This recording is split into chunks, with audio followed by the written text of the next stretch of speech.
They thought they knew the whole story, but they were only seeing the surface.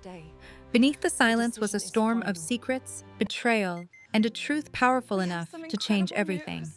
And when that truth finally came out, the one everyone underestimated became the one no one could stop. But this isn't just a story about twists and revenge. It's about growth. It's about realizing your worth, standing up when it matters most, and proving that even the quietest person can have the loudest impact. If this story stayed with you, don't forget to like, share, and support the channel. Every like and share gives us the motivation to create more stories like this. Thanks for watching.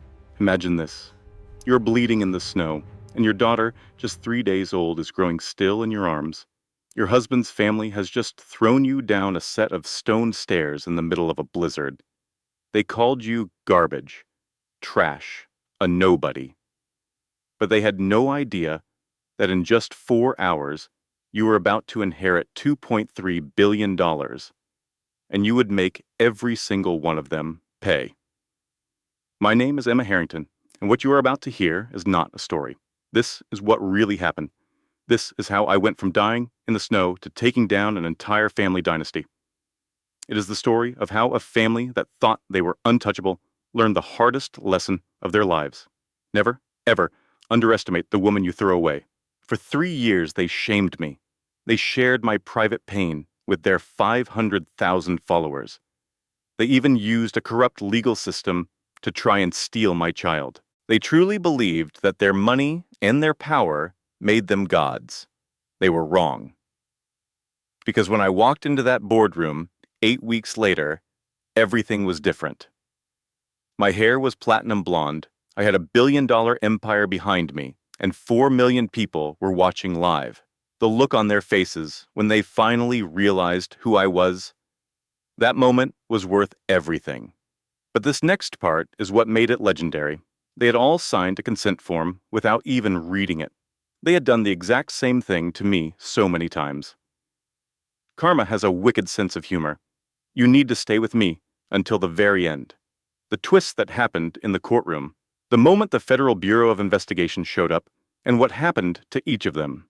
You will not believe how this all ends. And if anyone has ever made you feel like you are nothing, if you have ever been tossed aside, then this story is for you.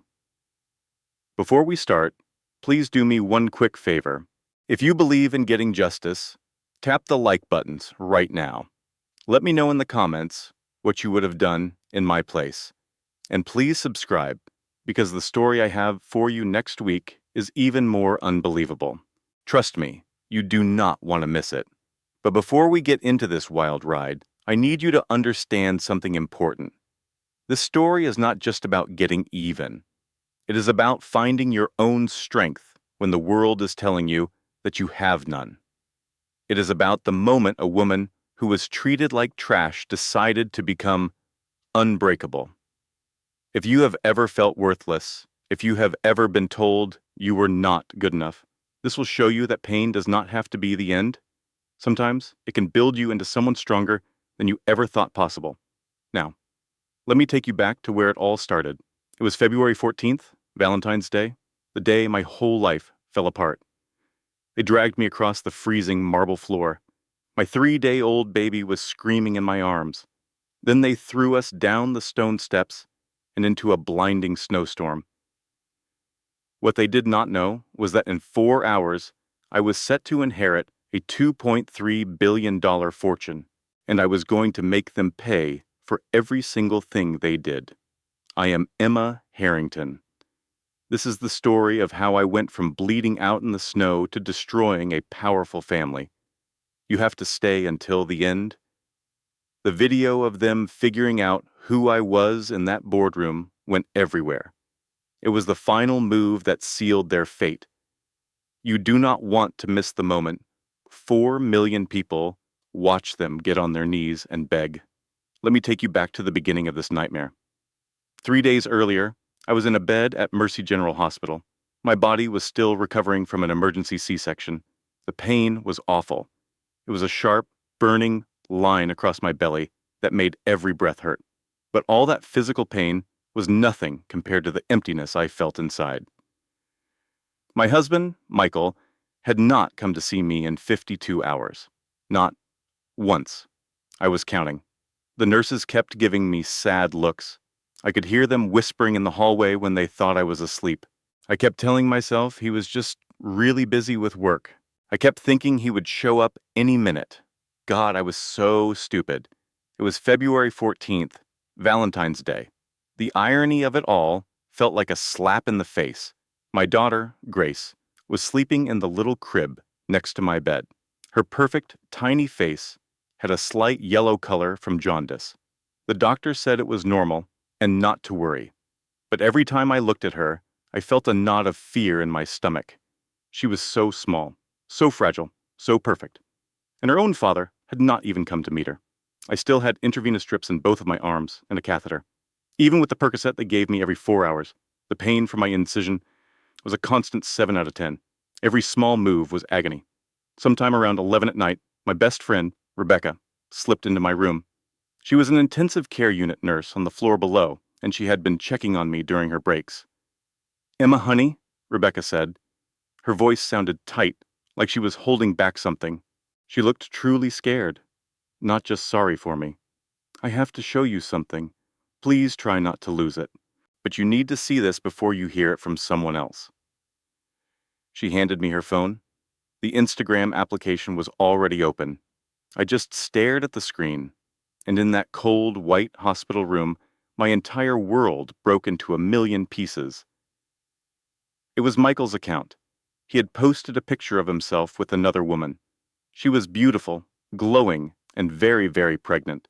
Her hand was resting on her stomach in that classic way that expecting mothers do. They were at Le Bernardin, a 5-star restaurant I had only ever dreamed of going to. It was a place Michael had never taken me. The caption below the picture said, "With my real family, finally being honest, new beginnings, and blessed with the truth." He had posted it 6 hours ago. It already had 47,000 likes. The comments were a wild mix of people saying congratulations and people being completely confused. "Wait, are you not married?" one person wrote. "Who is the other woman?" another person typed. But most of the comments were just heart emojis from people celebrating his truth. I felt like someone had reached inside my chest and crushed my heart. "Emma," Rebecca said softly, "it is worse than that. He has been telling people here at the hospital that you trapped him. He is saying that he is finally free to be with the woman he really loves. We had been married for 3 years. For 3 years, I had tried so hard to be good enough. Good enough for him, for his family, for their whole world. 3 years of my life, my love, my loyalty. And the whole time, there was someone else." My phone started vibrating on the little table next to the bed. It was a call from a number I did not know. I was too heartbroken to even think about answering it. I was too broken to speak. I let it go to voicemail. I barely even saw the name that flashed on the screen. W. Harrington. Private. I would not find out until much later that my grandfather had been calling me at 11:47 that night. He was trying to arrange our very first meeting. I would never know how close I came to being saved. Just then, Dr. Morrison came into my room, holding my discharge papers. She was the obstetrician who delivered Grace. She was a kind woman in her 50s, with a gentle touch and a very worried look on her face. "Mrs. Sterling," she started, her voice very careful, "I need to talk to you about something. The hospital's social services team has noted some concerns. Your husband has not visited, and there has been some—" The door flew open, hitting the wall with a loud bang. Victoria Sterling, my mother-in-law, marched into the room first. She wore a designer coat that probably cost more than my entire car. A Hermes bag was on her arm, and pure fury was in her eyes. Right behind her was Jonathan, Michael's father. He was in an expensive suit that just screamed power and influence. Then came Madison, Michael's sister. She already had her phone up and was recording everything. And last was Alexis, the woman from the Instagram photo. She had a smug smile on her face. One hand was resting on her pregnant belly like she was claiming her prize. Dr. Morrison stepped in front of them. "I am sorry, but visiting hours are over, and Mrs. Victoria cut her off with a wave of her hand. We are family. We have every right to be here. She pushed a folder into Dr. Morrison's hands. These are documents from Child Protective Services. My daughter-in-law is mentally unstable. She is an unfit mother. We are here to protect our granddaughter. I just stared at them. My mind could not understand what was happening. Child Protective Services, documents, what was going on? The folder was full of fake papers. They claimed I had postpartum psychosis. It even had a fake psychiatric review signed by Dr. Gerald Rothman, the Sterling family's private doctor. It recommended that my rights as a parent be taken away until a full evaluation could be done. Dr. Morrison's hands were shaking as she looked at the papers. I could see the struggle in her eyes. She knew something was very wrong, but she felt helpless against them. The Sterling family's recent donation to the hospital gave them a lot of power. Victoria came over to my bed. Her voice was pure poison. You have ruined my son's life for the last time.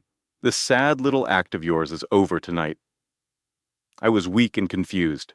The pain medicine was making my head fuzzy. What are you talking about? I whispered.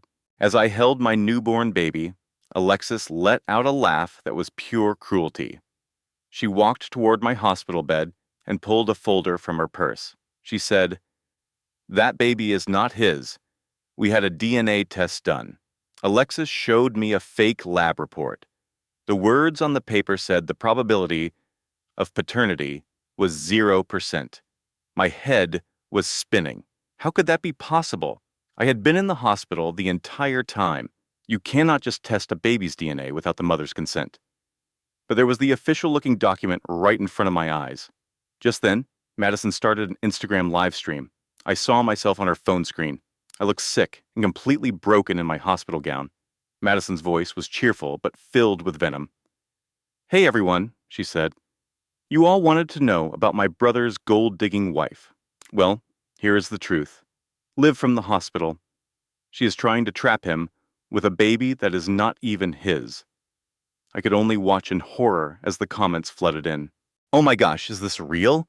She looks so pathetic. Your brother deserves so much better." 500,000 of their followers were watching me at my lowest moment. Victoria leaned in close to my face. "Let me tell you who you really are, Emma. You are a joke. You were a bet my son made with his college friends for $100,000. The bet was to see if he could marry the poorest girl at school and stand being with her for 3 years." She then took out her phone and played a video. It was Michael, drunk at his bachelor party 4 years ago. He was laughing with a group of 7 of his friends. One of them said, "Dude, 3 years with some girl from the slums for $100,000? That is easy money." Michael replied, "I will just close my eyes and imagine someone else when we are together." The sound of their cruel laughter filled the entire hospital room. In that moment, my whole world fell apart. 3 years. Every time he told me he loved me, every anniversary we shared, it was all a lie. I had tried so hard to fit into his world and be good enough for the Sterling family. It was all just a joke. Madison's eyes then focused on my wrist. She saw the simple silver bracelet with a small charm that had belonged to my mother. It was the only piece of my mom I had left. "Oh, what is this ugly thing?" Madison sneered. "Your precious little family treasure." She reached over to rip it from my arm. I pulled my hand back quickly, and a sharp pain shot through my stomach from my surgery. "Do not touch that. It is all I have left of my mother." Victoria then slapped me hard across my face. The loud crack of the slap echoed in the quiet room. Dr. Morrison gasped and said, "That is assault. I am calling security." Jonathan's voice was cold as ice. He said, "We are the security. This is Harrington Memorial Hospital. My family paid for this entire wing of the hospital. You can call whoever you want." The terrible irony was that the whole hospital was named after my own grandfather. They were threatening me inside a building that was my family's legacy. Just then, Rebecca ran into the room. She demanded, "What in the world is going on in here?" When the hospital security guards arrived, they looked completely torn. They knew Jonathan was a major donor, which made him a powerful man. They did not know what to do. Victoria then shoved a stack of divorce papers against my chest. She said, "Sign these right now, or Child Protective Services will take your daughter tomorrow." She continued, "We already have doctors who will say that you are mentally unstable. You will lose her forever. The pain medication was making me dizzy. Every small movement sent a new wave of pain through my C-section scar. The room felt like it was spinning. Please," I begged, my voice cracking with tears. "Just do not take my baby away from me." My hand was shaking so badly I could barely hold the pen, but I signed the papers. Alexis leaned in close. I could feel her hot breath on my skin as she whispered, "Did you really think someone like you could ever keep a sterling child? You are nothing. You will always be nothing." Victoria smiled a cold, victorious smile. She said, "You have been discharged. Be at the mansion tomorrow to get your trash. After that, you will disappear from our lives forever." And then, they were gone. I completely broke down, my body shaking with sobs. Rebecca tried to comfort me. She said, "We have to call the police. This is illegal. They forced you." "No," I whispered back. "They have an entire army of lawyers and endless money. I have absolutely nothing. I just want my baby to be safe." That is when Dr. Morrison quietly pulled out her personal cell phone. I did not realize she had been recording the entire thing. I did not know that she was a mandated reporter who took her duty very seriously. "I am documenting all of this," she said in a calm voice. "What they are doing is abuse." I was too heartbroken to understand what she was saying. It will not make a difference, I thought to myself. People like them always win. But her recording would change everything. I just did not know it yet. The next morning, on February 15th, I called an Uber to go to the Sterling family mansion in Greenwich, Connecticut. Michael had always controlled all of our money, so I could not even afford my own car. My baby Grace was strapped into a car seat the hospital gave me. She was covered with just one thin blanket. She looked so small and helpless. She was only 3 days old, and her life was already a complete disaster.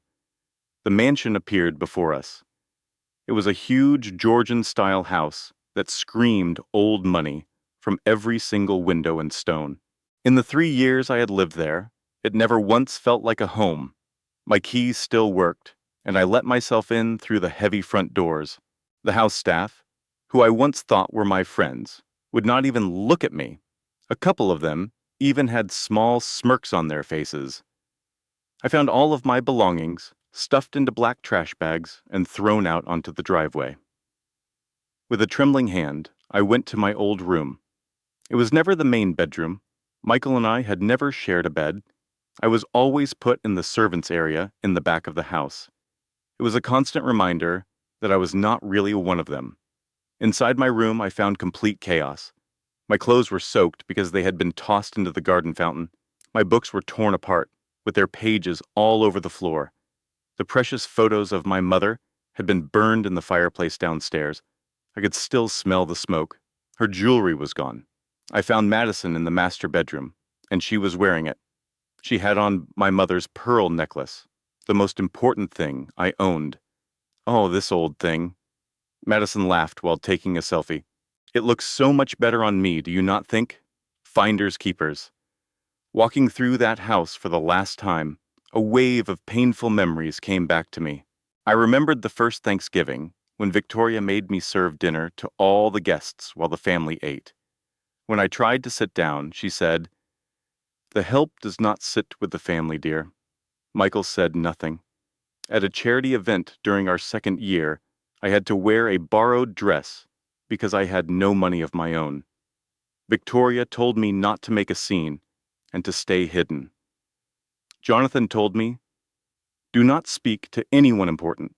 He made me work in the coat checks room while Madison walked around in expensive designer clothes. During our third Christmas, the Sterlings gave each other gifts that were worth thousands of dollars. Michael's gift to me was a new vacuum cleaner. The entire family laughed. Victoria said, "Well, at least now you can be useful." It was 3 years of carefully planned, soul-crushing humiliation. I collected the few items that were not ruined and put them in one bag. Grace started to cry. She needed to be fed and have her diaper changed, but there was no place for me to take care of her. Just as I was about to walk out the door, Victoria's voice came over the house intercom.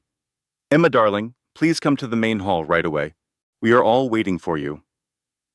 A tight knot of fear formed in my stomach. The main entrance hall was a giant room with marble floors that I had been forced to polish many times. A crystal chandelier that cost more than most people make in a year hung from the ceiling. The whole Sterling family was there, arranged like they were judges at a trial. Victoria sat in the middle, like a queen on her throne, with Jonathan the King right beside her. Madison was sitting on the stairs, her phone already out and recording. Michael leaned against a wall on the far side of the room. He could not even look at me. Alexis was holding onto Michael's arm with a nasty smirk on her face. 4 huge security guards that I had never seen before stood by the door. They were clearly hired muscle. Victoria's voice was as cold as the marble floor. She said, "Before you disappear and we remove all memory of you, you will get on your knees and apologize. Apologize for wasting 3 years of our lives and for trying to trap my son with your illegitimate child." I held Grace closer to my chest. "No," I said, "I am leaving. Just let me go." Jonathan then threatened me in a low, dangerous voice. "You will kneel, or we will personally call every homeless shelter in this state." He continued, "We will tell them you are an unstable child abuser. Child Protective Services will hunt you for the rest of your life." "I am not kneeling," I said again. Victoria gave a small nod to the guards. Everything happened so fast. One guard grabbed my arms. I screamed, "Please, I am holding my baby. Please do not hurt her." Another guard brutally ripped Grace from my arms. The pain was immediate and blinding. The force of the struggle tore my C-section stitches open. I felt a sudden warmth soaking through my clothes. It was blood. Grace let out the high-pitched scream of a terrified newborn baby. It was a cry of pure terror and pain. Madison was broadcasting the whole thing live. She was narrating, "This is what happens when trashy gold diggers mess with the wrong family. You are watching karma happen in real time." Hateful comments poured in. "She is getting what she deserves. Get her out of there. That is a fake baby mama." 500,000 people were watching my life be destroyed. The guards started to drag me across the marble floor. I was too weak from the surgery to fight back, and the blood loss was making me feel dizzy. My shoulder slammed hard into the corner of a marble pillar. With a sickening pop, a jolt of pure agony shot through my arm. I was sure it was out of its socket. My bracelet had caught on the sharp corner of a pillar, and the main charm snapped right off, skittering across the polished marble floor. I barely noticed a housemaid quietly scoop it up and tuck it into her pocket. At that moment, I had no idea how important that small act would be. All I knew was the pain. I was bleeding, screaming, and begging them to stop, but Alexis just stood there, laughing. "This is just pathetic, Michael," she sneered. "Is this really the girl you wasted 3 years on?" Michael's voice was completely empty, a hollow shell. "Just get her out of my house." He didn't even have the decency to look ashamed. They dragged me to the massive oak front doors and tore them open. A full-blown blizzard was raging outside. The temperature was only 15 degrees Fahrenheit, but the wind chill made it feel like -5. The snow was falling so heavily you couldn't see 10 feet ahead. The wind howled with a raw, vicious fury. They pushed me down the stone steps. I tried to catch myself, but I landed hard, tumbling down 5 stairs. Each impact was a fresh wave of torture. My injured shoulder took the worst of it. I finally collapsed in a heap in the snow, my blood turning the clean white ground a dark, ugly red. My bag landed next to me, thrown like trash. Its contents spilled out: medication, diapers, one spare outfit for the baby. It was everything I had left in this world. Then, one of the guards carelessly tossed my daughter, Grace, down toward me. I somehow managed to catch her, pulling her close to my chest to shield her from the biting cold. From the doorway, Alexis yelled, "If you ever come back, we'll have you arrested for trespassing." Then, I heard Victoria's final, cruel words cut through the storm. "This is exactly where garbage like you belongs." The heavy door slammed shut, the sound echoing down the empty street. I just sat there in the freezing snow. I was bleeding from several cuts, my shoulder was dislocated, and my C-section wound had torn open again. Grace's cries started to grow weaker, a sound that terrified me more than any scream. My phone had shattered in the fall. I had no money, no coat, just a thin hospital cardigan. And on my feet were flimsy hospital slippers, already soaked through. In that moment, I honestly believed Grace and I were going to die. "I am so sorry, my sweet baby girl," I whispered, tucking her deeper into my cardigan to share what little body heat I had left. "Mommy tried so hard. I am so sorry." And then Grace went silent. That silence filled me with a kind of terror I had never known. Babies do not get quiet in the freezing cold unless something is terribly, terribly wrong. "Please do not leave me," I begged her tiny, still body. "Please, you are everything to me." My vision started to narrow, the first sign that hypothermia was setting in. I could feel my own body starting to shut down. I closed my eyes, ready to just let go. That is when I saw headlights cutting through the blizzard. 3 black Mercedes SUVs appeared out of the swirling snow like ghosts. They pulled to a stop right in front of me. Before they had even fully stopped, their doors swung open. An elderly gentleman in a perfectly tailored Tom Ford suit stepped out, holding a large umbrella.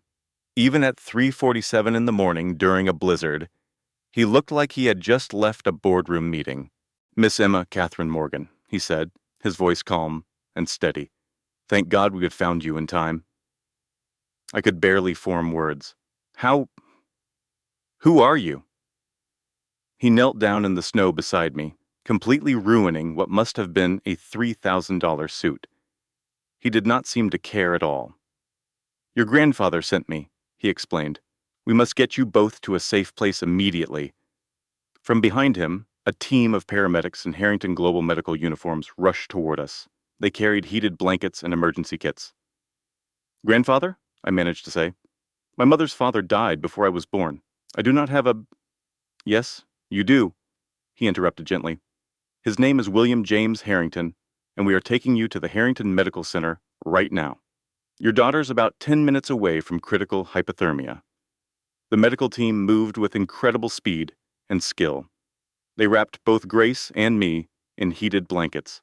They started an IV in my arm to fight the dehydration and placed a tiny oxygen mask over Grace's face. Her breathing had become dangerously shallow. Someone expertly stabilized my shoulder, while others applied pressure bandages to stop the bleeding. Within minutes, they had us safely inside one of the warm SUVs. After the biting cold, the warmth inside the vehicle felt like a miracle. The older gentleman, who I would later learn was named Richard Blackwell, was with us. He was calmly managing the entire situation. As we drove through the blizzard, the drivers handled the vehicle so expertly it was like the storm was just a minor inconvenience.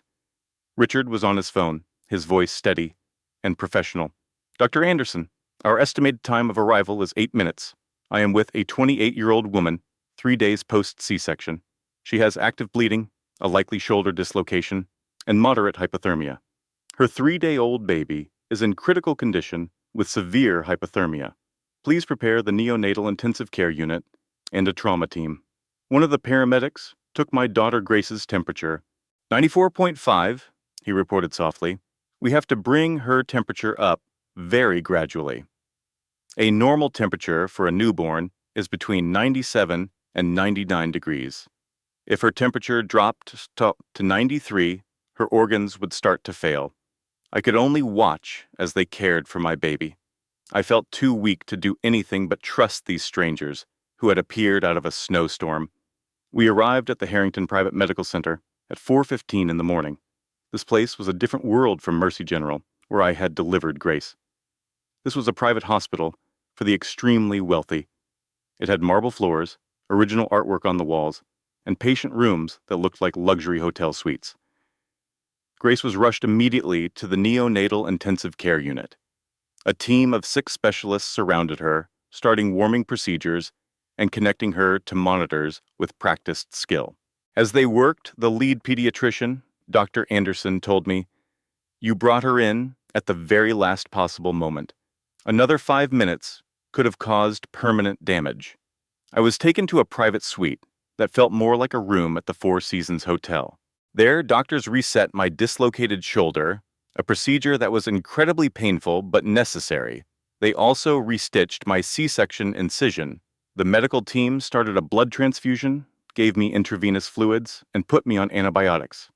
They explained that the combination of the cold and my injuries put me at serious risk for infection. They also gave me pain medication that, for the first time, actually worked.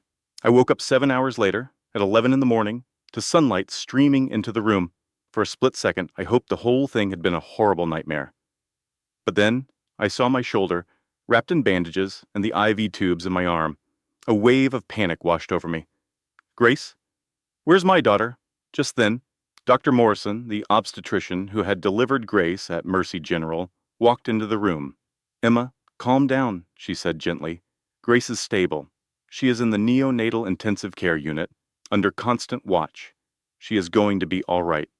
"What are you doing here?" I asked, completely confused. "Mr. Blackwell contacted me and explained what happened," she replied. "I resigned from Mercy General first thing this morning.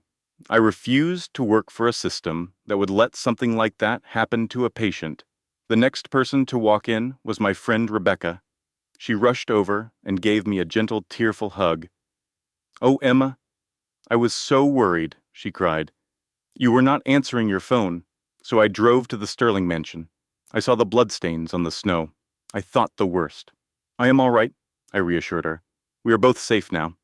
At that moment, Richard Blackwell entered, holding a leather portfolio.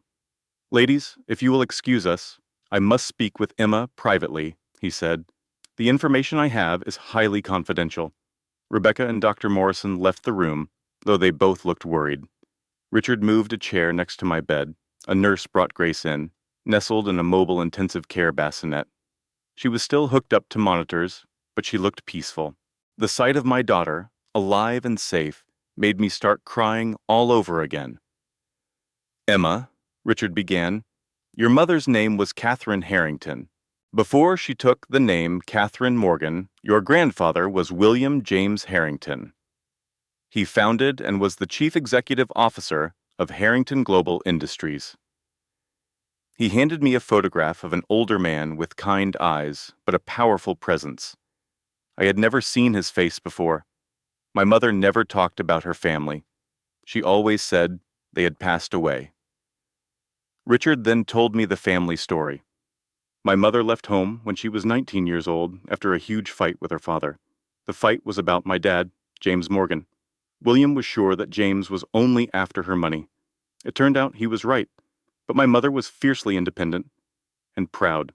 She walked away without a single penny. She changed her name, moved to Ohio, and worked 3 jobs to raise me by herself. After my father left us, when I was just 2 years old, her pride kept her from ever calling her father, and his pride kept him from ever saying he was sorry. They were 2 stubborn people who loved each other very much, but their pride kept them apart. This standoff continued until my mother died in a car crash 5 years ago. William was absolutely devastated. He had been keeping an eye on her for years, always from a distance, never once making contact. After she passed away, he started looking for me.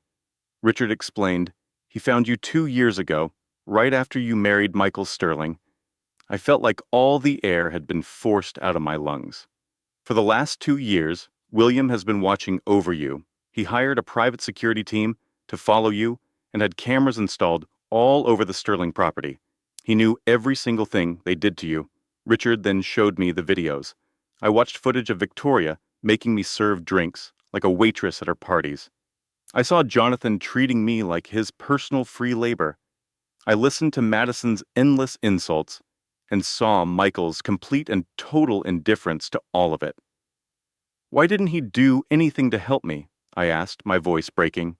Richard explained that William wanted to intervene more than anything, but his legal team, including Richard, begged him to be patient. They needed to build an ironclad legal defense for the inheritance. This would guarantee the Sterlings could never claim I had married Michael, knowing about my family's wealth. If they did that, they could have challenged the will. They were creating a special trust that would protect you from any legal claim. The entire plan was for William to finally introduce himself to you on February 15th, the day after your daughter's birth, which is today. That phone call from an unknown number last night, I whispered. Richard nodded. That was William. He was on a flight from London. He was calling to tell you he would be at the hospital this morning to meet you for the first time. For the first time, Richard's own voice began to shake with emotion. His plane landed at 6 in the morning. He went straight to his car. I called him to finalize the time for your meeting. He asked how you were doing. I had to tell him you had already been discharged from the hospital, and we had no idea where you were. The Global Positioning System Tracker showed you were at the Sterling estate. A Global Positioning System Tracker? The bracelet, Richard said. The one that belonged to your mother. The one you never take off. William had a medical-grade tracking chip placed inside the charm. It is waterproof, has a 5-year battery, and is equipped with heat sensors. I automatically grabbed for my wrist, but the bracelet was gone. It must have snapped and fallen off in the snow. That is how we found you. At 3 in the morning, the heat sensor sent out an emergency alert. It warned us that your body temperature was dropping to dangerous levels. I immediately called William to tell him you were in danger. He instantly pulled up the live video feed from the security cameras at the Sterling house. Richard played a video on his tablet. I saw the entire attack. Madison was broadcasting it live. I watched them drag me outside and throw me down the stairs. I saw the blood on the snow and my baby Grace on the brink of death. Everything was clearly marked with a timestamp. William saw that video at 5 minutes past 7 this morning while he was sitting in his car. Richard's professional calm finally shattered. At 7 minutes past 7, his driver called me. William had suffered a massive heart attack and collapsed. The ambulance arrived at 7:21. His official time of death was recorded as 7:07 in the morning. The cruel irony felt like a physical blow. Emma, listen to me, Richard said, his voice suddenly firm. When they threw you on those steps at 3 in the morning, you were, in their minds, a nobody. You were exactly what they always said you were, poor, weak, and disposable. But at 7:07 in the morning, just 4 hours later, the very moment William died, you inherited his entire $2.3 billion fortune. They left you for dead in the snow when you were penniless. But as you lay on that frozen ground, the clock was ticking you closer and closer to becoming a billionaire. They just had no idea. I stared at him, my mind unable to process the words. Your grandfather died watching their cruelty, knowing that he was giving you the power to bring them to ruin. Richard handed me a thick, expensive envelope. My name was written on it in William's own handwriting. Through my tears, I started to read. My dearest Emma, if you are reading this letter, it means I have passed on. I am so very sorry. It took me so long to find you. I was on my way home to finally see you, to apologize for failing your mother, for not finding you sooner, and for standing by while that family hurt you so deeply. My main focus was getting the legal protections ready. I was determined to make sure no one could ever take what is rightfully yours. But I see now that my first priority should have been keeping you safe. I watched the security footage this morning. When I saw them throw you and your baby out into the snow, I knew I had made a terrible mistake. My heart, quite literally, could not handle it. But I can still keep you safe, even now. My entire life's work now belongs to you. The $2.3 billion, the 40 corporations, the real estate in 18 different countries. It is all yours. I want you to take command of this empire. Show them the strength that is in our Harrington blood. Do not ever let anyone make you feel small again. Make them answer for every insult, every tear, and every second. They treated you like you were nothing. You are not disposable. You are my grandchild. Your power is enormous, and my only regret is that I will not be here to see you use it. With all my love, Grandfather William. I clutched the letter, my whole body shaking with sobs. Beside me, Grace slept peacefully in her little bassinet, finally safe. The trust is already active, Richard told me. The entire estate has been transferred to you, effective immediately. There will be no probate court and no waiting. The inheritance taxes are all paid, and the board of directors has been informed. Emma, as of 8 o'clock this morning, you are the new chairwoman of Harrington Global Industries, and the Sterlings are completely clueless. I lifted my head. Tears were still running down my face, but my expression was different. A new, cold determination had settled in. I want to know every detail of their company, I said. Every single vulnerability, every weak point. So it all. For the first time, Richard let a small smile appear. That is exactly what your grandfather would have said. The following day, February 16th, I sat in a wheelchair in the main conference room of Harrington Global. My body was still mending, but I needed to understand the incredible power that was now mine. My daughter Grace was beside me in a beautiful stroller with a nurse from the company's medical team. She was growing stronger every day. Her jaundice had faded, leaving her with a healthy pink complexion. Richard set down a stack of leather folders in front of me. Each one contained the secrets of a member of the Sterling family. He began by saying, Sterling Industries is on the verge of collapse. They owed a total of $83 million. As he showed me the financial statements, he explained that Jonathan had stolen $12 million from the employee pension fund to pay for his extravagant life.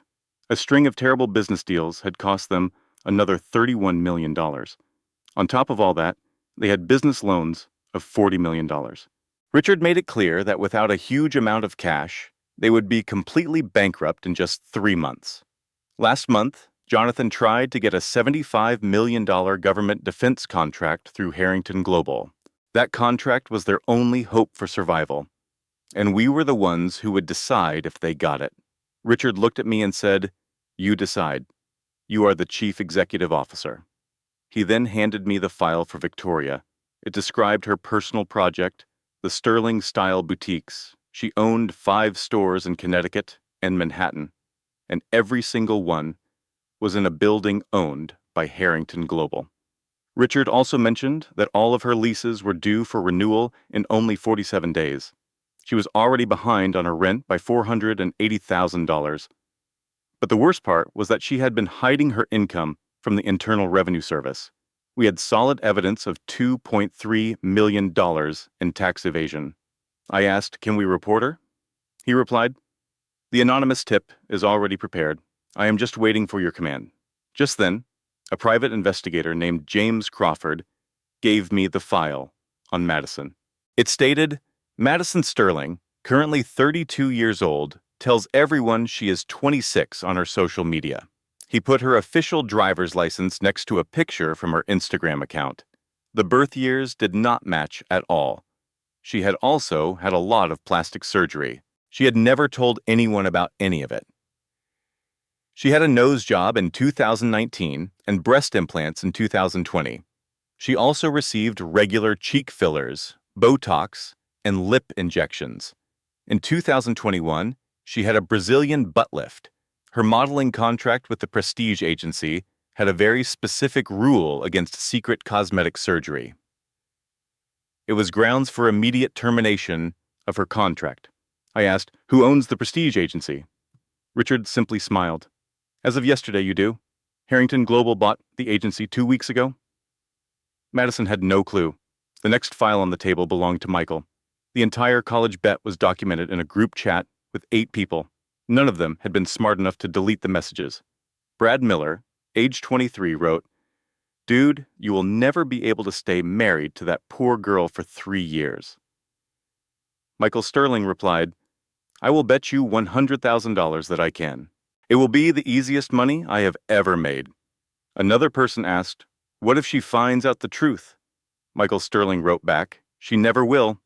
She is too stupid and desperate to ever suspect anything. There was also a video. It was the same one Victoria had shown me from the bachelor party, but this was the full, unedited version. In it, Michael talked about how he would just close his eyes and pretend I was Alexis. Everyone laughed loudly. The investigator also found that Michael had stolen $3.8 million from Sterling Industries. He used the money to fund his fancy lifestyle with Alexis. He also said that Jonathan knew about the theft but covered it up to protect the family's reputation. The last file was for Alexis Beaumont, but that was not her real name. The investigator explained, "Her name is actually Alexandra Marie Thompson." He showed me her police mugshot from California, taken in 2019. She was a professional con artist with 3 different cases filed against her. The first case was from 2018. She was engaged to a rich tech executive named Richard Pemberton. She pretended to be pregnant, stole $400,000, and then disappeared just before she was supposed to have a miscarriage. The second case was from 2020. She was engaged to a hedge fund manager named David Collins. She faked another pregnancy, stole $650,000, and then vanished. The third case was from 2021. She was engaged to a pharmaceutical executive named Marcus Whitmore. She tried the fake pregnancy plan again, but was caught before she could get any money. An arrest warrant was issued, and she is now a wanted fugitive in California for fraud, skipping bail, identity theft, and wire fraud. The pregnancy she claimed to have with Michael was also completely fake. We found out that she bought the ultrasound picture from a hidden website for $200. I asked, "Does Michael know any of this?" The investigator replied, "Not right now." I took a deep breath to think, if I reveal who Alexis really is, people will just feel sorry for Michael. They will see him as a poor victim who was fooled by a clever con artist. Richard gave me a nod of approval. He said, "You are learning very quickly." We decided to keep the information about Alexis secret for now. We would use it later, when it could cause the most damage possible. Over the next 8 weeks, I transformed myself completely. The first week was about my physical healing and learning the basics of the company. I had physical therapy for my shoulder and my surgery scar. I also learned how to hold grace while reading financial reports. Richard taught me how to understand complex financial documents. I sat in on board meetings, saying nothing, just watching and learning everything I could about each part of Harrington Global. In the second week, I became a true businesswoman. I took an intense course in business management with the top executives. I found all the weaknesses in Sterling Industries and took many pages of notes. I started asking smart, insightful questions that really impressed the other executives. I gave my first presentation by myself to the board, explaining my plan for the technology division. I did an amazing job. The third week was all about changing my appearance. I went on shopping trips and bought designer clothes. My closet was soon filled with Tom Ford suits, Armani jackets, and Louboutin shoes. I had my soft brown hair professionally colored to a stylish platinum blonde. I took lessons from a professional makeup artist and had media training to improve my voice and my posture. I learned how to walk into a room and command attention.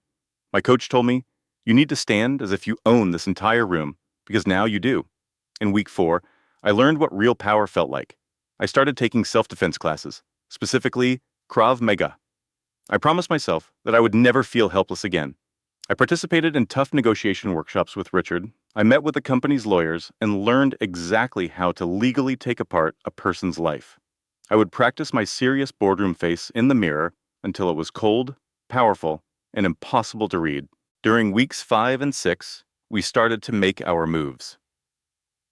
Harrington Global quietly began buying up the debt of Sterling Industries. We bought it from 15 different lenders. We used a secret company to buy the modeling agency that Madison worked for. We hired a team of special accountants to carefully examine the finances of Victoria's boutiques.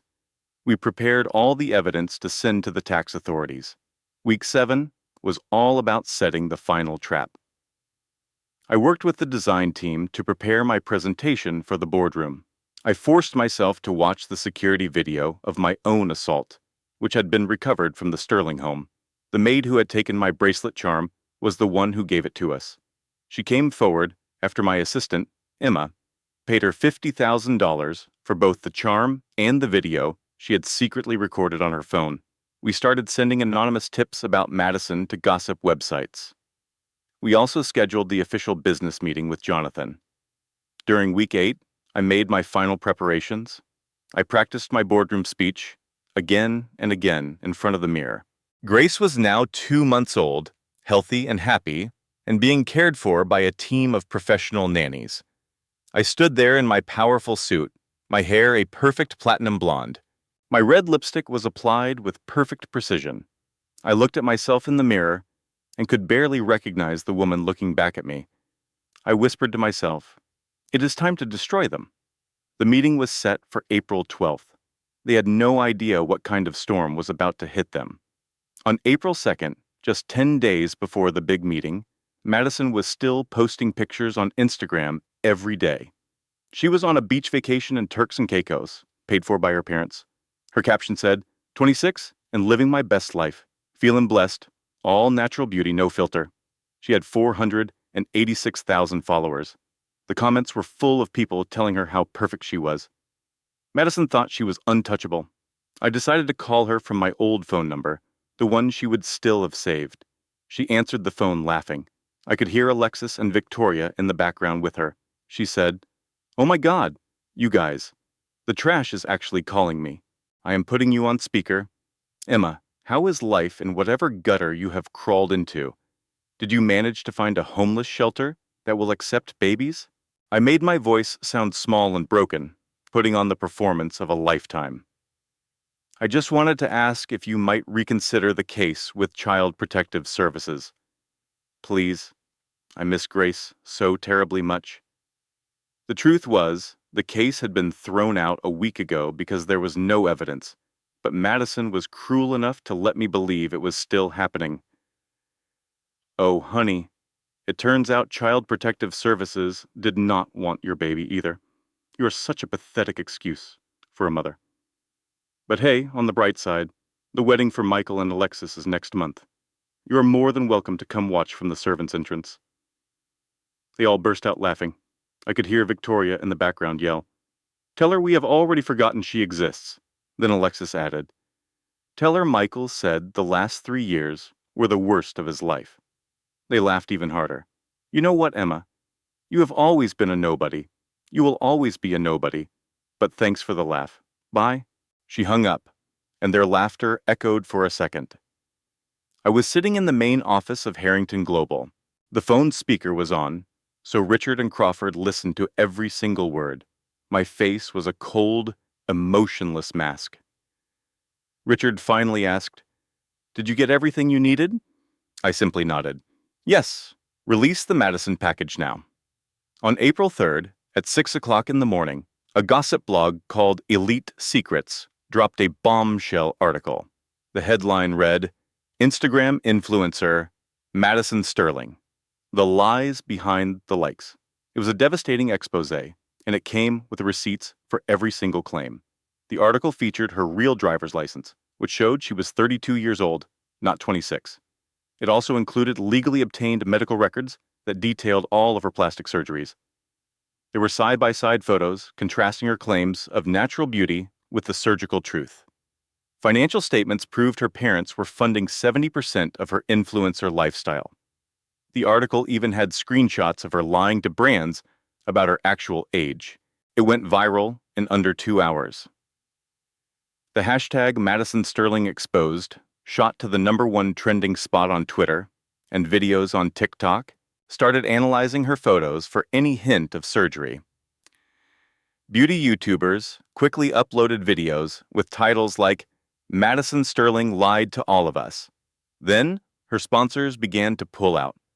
Sephora canceled her contract, citing misrepresentation. Fashion Nova issued a statement saying, "We demand honesty from our partners. Your contract is terminated." Flat Tummy Tea announced an immediate end to their partnership. 12 other brands dropped her within 4 hours. At 9 that morning, prestige modeling agency sent her an email. It was short and brutal. Dear Madison, due to contract violations regarding undisclosed cosmetic procedures and age misrepresentation, we are ending your contract immediately. Please return all agency property by the close of business today.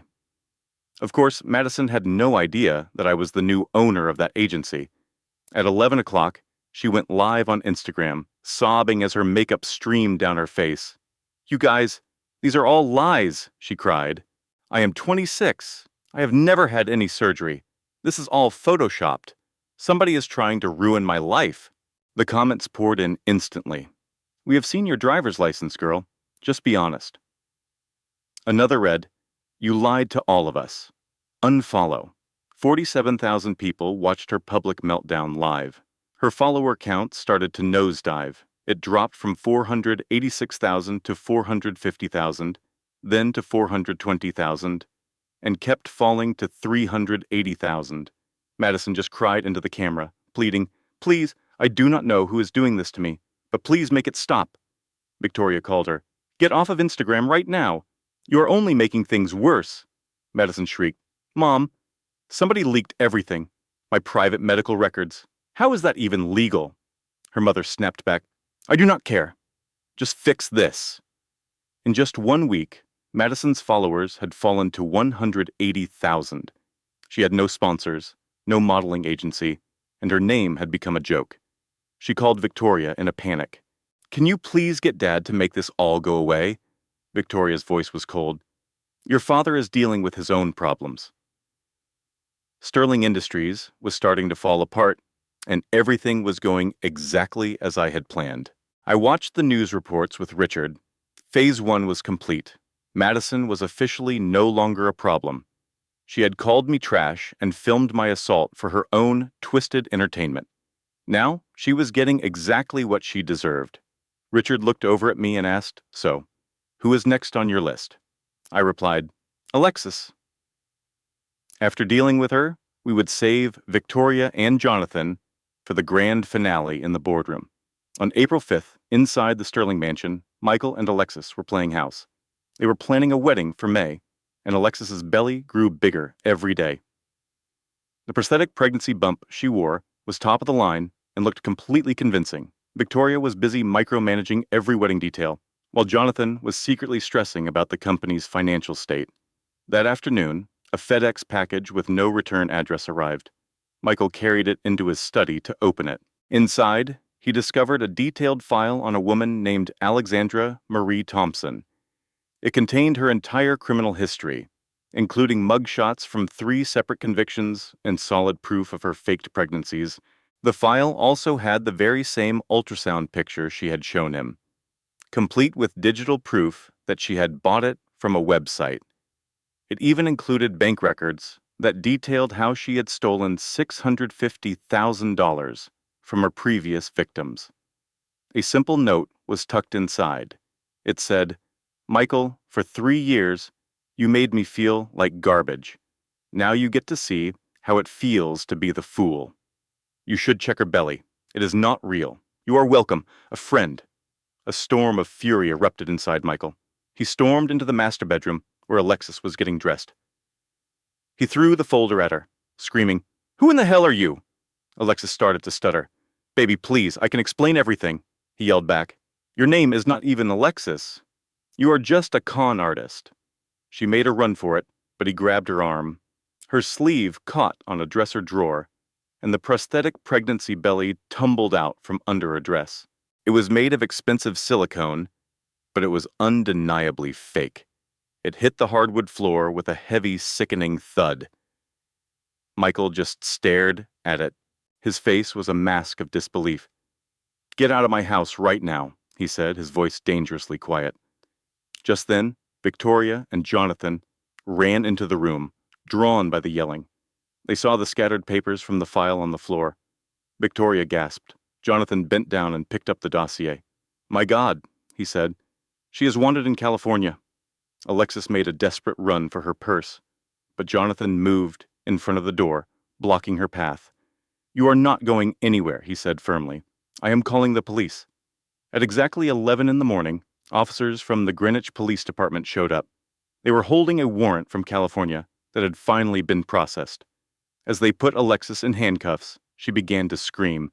"This is a complete setup. Somebody sent you that information. Someone is targeting our family." Victoria froze. Who would even know about Madison? She wondered out loud. First it was me, and now Alexis. Someone is definitely coming after us. Jonathan tried to calm her down, saying, "Do not be paranoid, Victoria. It is just a coincidence." But the doubt was clear on his face. Later that night, Michael sat alone in his study, drinking scotch in the dark. His entire world was falling to pieces. The 3-year marriage he was in had started as a cruel bet, something his friends still laughed about. He had a real daughter with Emma, a daughter he had completely thrown away. He had just learned Alexis was a professional con artist. And to top it all off, the company was failing. It felt like everything he touched turned to garbage. He picked up his phone and scrolled to my old number, which was now disconnected. For a moment, he almost tried to call, just to apologize. Then Victoria walked in. "Do not even think about it," she snapped. He mumbled, "Maybe we were too hard on her. And the baby. Grace. She is my daughter, and I—" Victoria slapped him hard across the face. "That woman is gone. She is nothing to us. You need to focus on what actually matters, which is saving this family's business." Michael looked at her, worried. What if someone is targeting us because of what we did to Emma? Victoria just laughed. "Emma, that pathetic little girl, is probably dead in a ditch somewhere by now. She does not have the resources or the brains to come after a family like ours. I watched this entire exchange on a hacked security camera, listening to their every word. My face was a mask of cold fury." On April 6th, I continued to observe the Sterling family self-destruct through my network of cameras. Richard said to me, "The Sterlings are destroying themselves. Michael and Alexis are done, Madison's career is over, and Victoria is panicking about their money. You could end this right now. You could take Grace, move to Paris, and just live your life. They are suffering enough." I looked down at my daughter, Grace, who was 2.5 months old and smiling up at me. "Maybe you are right," I said softly. "Maybe getting revenge is not worth it. They are already tearing themselves apart. All I truly wanted was peace. I wanted Grace to grow up far away from all this hate." I even began drafting plans to move us to London, since Harrington Global had offices in Europe. I could easily manage the company from there. I would never have to lay eyes on the Sterlings again, and could simply let them rot in the mess they made. For a moment, I honestly thought about showing them mercy. But then, April 8th happened. A thick envelope filled with legal documents arrived at the Harrington Global office. It was an emergency custody petition from the Sterling family, filed against me, Emma Morgan. They claimed I had abandoned Grace. They had fake witness statements from paid-off staff at the mansion, all saying I was mentally unstable. They even included a new, fake psychiatric evaluation from Dr. Rothman. Their petition argued that the Sterling family could offer a stable, 2-parent home. It claimed Michael was a changed man who wanted to fix his mistakes. It said that a child's best interest was to be in a wealthy, stable Sterling home, not with a single mother. An emergency hearing was set for April 11th, just 3 days away. The judge assigned to the case was the Honorable Robert Whitmore of the Connecticut Family Court. Richard's face was serious. "Emma, this is extremely bad," he warned. "The Judge Whitmore is from an old wealthy Connecticut family. He plays golf with Jonathan Sterling and is known to be biased towards what he calls traditional families." I argued back, "But I have evidence. I have proof of the assault and the abuse." Richard just shook his head. "They are going to claim you got all of that evidence illegally. If the evidence is not allowed in court, it is just your word against theirs. In a Connecticut family court, they have a huge advantage." The horrible truth hit me like a physical blow. I had $2.3 billion, and I could still lose my daughter. Money cannot always fix things in family court, especially when the judge is already on the other side. My legal team, made up of 5 of the country's best lawyers, gathered to plan. One said, We need Dr. Morrison to testify about the abuse at the hospital. Richard responded, "She is terrified." Testifying means she would be going against the same hospital the Sterling family donates millions to. Another lawyer asked, "What about Rebecca Martinez?" "The nurse," Richard said with a sigh. "Her testimony would be considered second-hand information. She did not actually see the assault herself." Another lawyer added, "And the security footage from the mansion was obtained illegally. It will not be allowed in court." I looked at all of them, my hope disappearing. "So we have nothing?" The lead lawyer was painfully honest. "We have your story, but they will try to make you look like a bitter and vengeful former daughter-in-law, and we already know which way Judge Whitmore is leaning." On April 11th, we were at the Connecticut Family Court in downtown New Haven. I walked in with my legal team. On the other side of the room, the Sterling family sat with a team of 8 lawyers. The Sterling's lead lawyer started his opening speech. "Your Honor, this case is about the well-being of a child. Grace Sterling was born into a loving family. Her father, Michael Sterling, has made mistakes, like we all do, but he is now dedicated to being the father she deserves.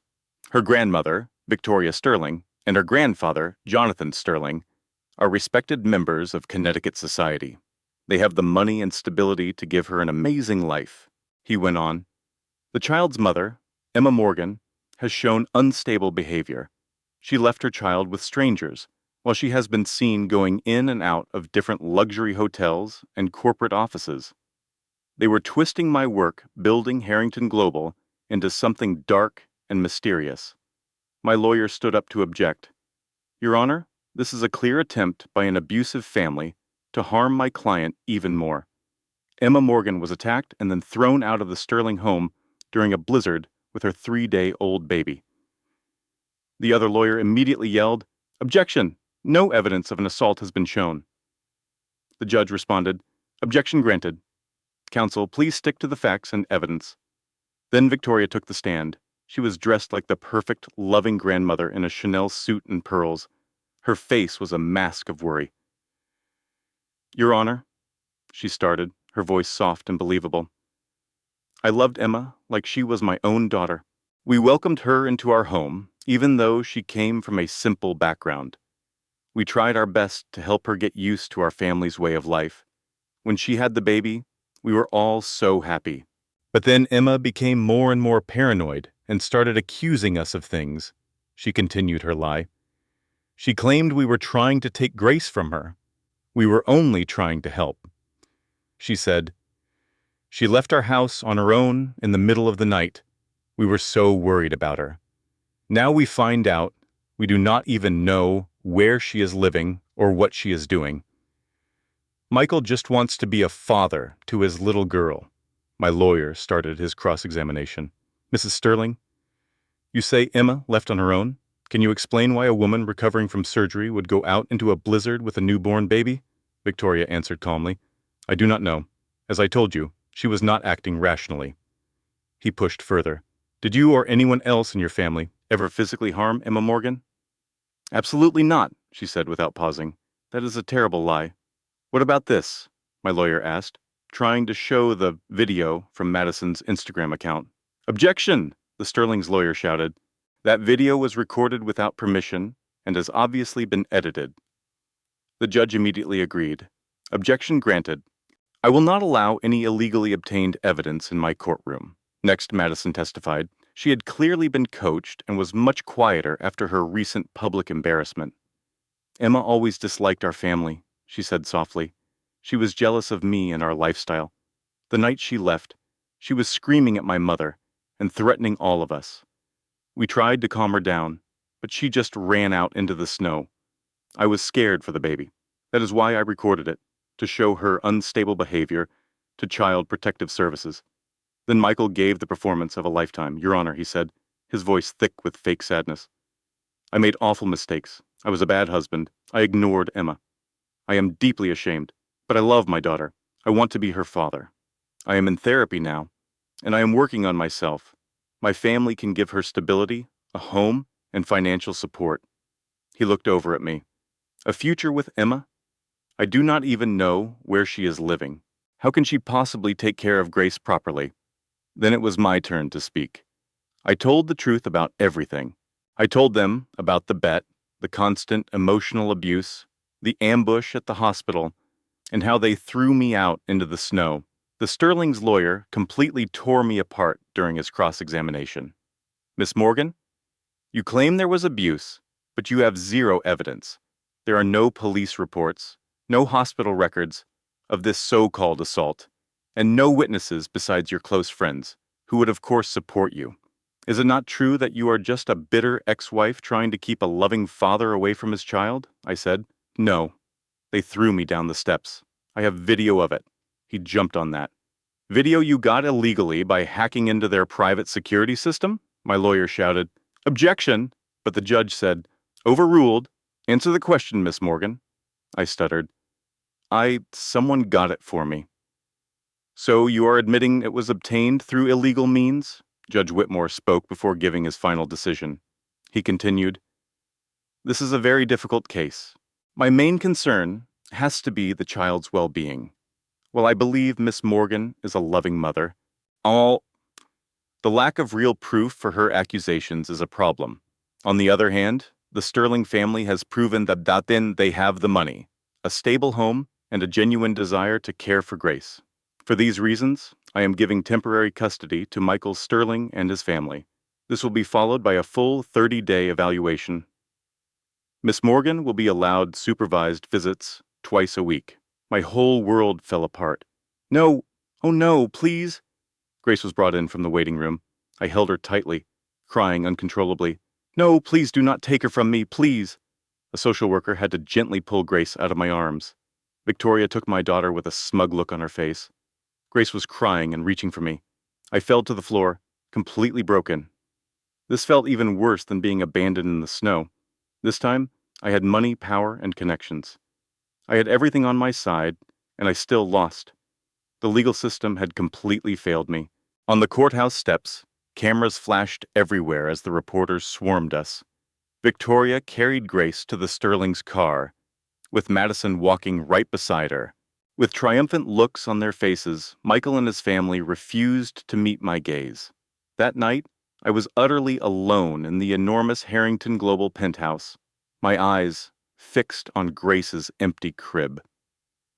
Finally, I called Richard. I told him I did everything by the book. I followed all the rules, and they still won. They have my daughter. He tried to comfort me, saying we would appeal and keep fighting, but something inside me had changed. My voice was no longer pleading. It was cold as ice. I told him that there was no more us, no more following their rules. I was finished playing their game. You once told me I owned the entire board, I said. Well, I am about to flip it over. I need you to arrange the contract meeting. I want every single one of them in that room by April 12th. Richard sounded hesitant. That is tomorrow, he said. Emma, are you absolutely sure about this? I answered without a pause. They wanted a war. I will give them total annihilation. From midnight until 6 in the morning, Richard and I worked. I called Dr. Morrison and said I needed her to testify. I swore I would keep her safe. Crying on the phone, she told me she was so scared. I told her I was too. But we had to do this. Crawford, my investigator, found Madison's Instagram live stream from the hospital. She never really deleted it. The video was stored on Instagram servers, and it was perfectly legal for us to get it. My lawyers filed an emergency motion right away, presenting this new evidence. I did not sleep for a single minute. Instead, I got ready for battle. I chose a crisp white Tom Ford suit and styled my platinum hair perfectly. I applied a bold red lipstick and stared at myself in the mirror. It is time to end this, I thought. It was April 12th at 2 in the afternoon. The meeting was at the Harrington Global headquarters on the 52nd floor in Midtown Manhattan. The Sterling family arrived in a Lexus. Their usual Mercedes was gone, repossessed and replaced by an older model. They all looked smaller somehow. Jonathan's suit was too big for him, a sign of how much weight he had lost from all the stress. Victoria's jewelry was clearly fake, a cheap imitation of the real diamonds she used to wear. She must have sold the genuine pieces to make rent. Madison was not wearing designer clothes, her hair was a mess, and she looked exhausted. Michael looked hungover and completely defeated. But all of them were trying to put on a brave face. The $75 million contract was their only hope left.